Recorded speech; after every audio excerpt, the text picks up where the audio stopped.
धन्यवाद सभापति जी।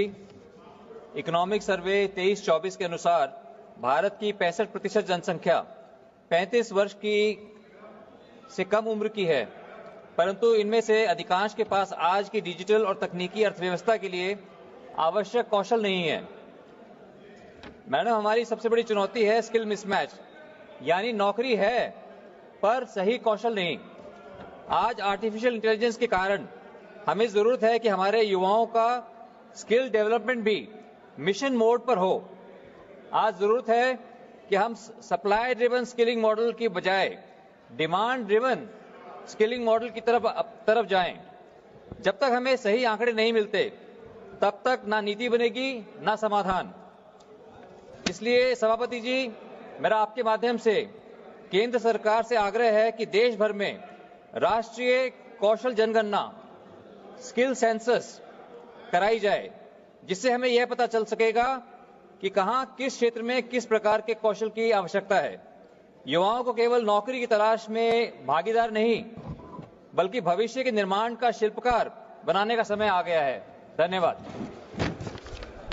अध्यक्ष जी, भारत सरकार द्वारा फेक प्रोडक्ट्स को रेगुलेट करने के लिए देश भर में 209 फूड टेस्टिंग लैब्स बनाई गई हैं, लेकिन धर्म क्षेत्र, कुरुक्षेत्र जैसे महत्वपूर्ण कृषि क्षेत्र में अभी तक फूड टेस्टिंग लैब स्थापित नहीं की गई है।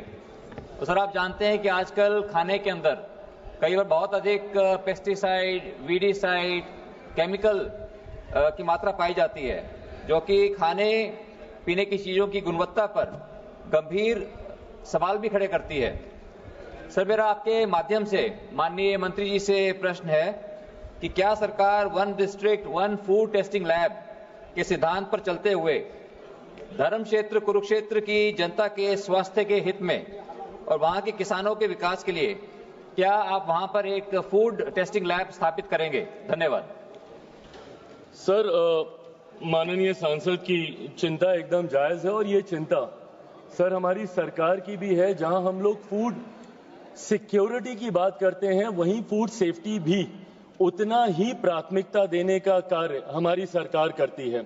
इस बात को निरंतरता में through all the possible regulatory bodies इस बात को हम लोग सुनिश्चित करने का प्रयास करते हैं कि खाद्य की गुणवत्ता को लेकर, फूड प्रोडक्ट्स की गुणवत्ता को लेकर किसी तरीके का कोई भी समझौता बर्दाश्त नहीं किया जाएगा, कोई भी कॉम्प्रोमाइज बर्दाश्त नहीं किया जाएगा। और समय समय पर जब भी ऐसी घटनाएं संज्ञान में आई हैं, हम लोगों ने इस व्यवस्था को और ज्यादा सशक्त और ज्यादा मजबूत करने का हम लोगों ने प्रयास किया है।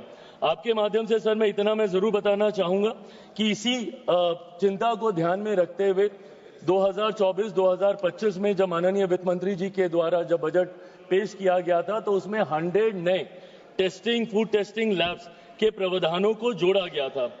अभी देश में, जैसा माननीय सांसद कह रहे थे, 205 फूड टेस्टिंग लेबोरेटरीज हैं, जो लगभग 503 करोड़, लगभग 503 करोड़ 0.47 की लागत से उनको बनाया गया, जिसमें से 169 प्रोजेक्ट अभी तक कंप्लीट भी हो चुके हैं।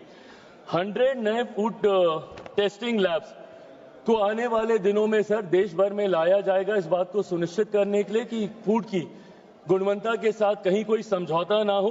ये स्टेट गवर्नमेंट की तरफ से मैं माननीय सांसद को बताना चाहता हूं, उनकी तरफ से ये सुझाव आते हैं। समय समय पर पोर्टल खुलता है, जैसा मैंने कहा कि अभी 100 नए फूड टेस्टिंग लैब आ रहे हैं। जब आप प्रस्ताव इसको भिजवाएंगे, जरूर उस पर गंभीरता से विचार किया जाएगा। Thank you sir.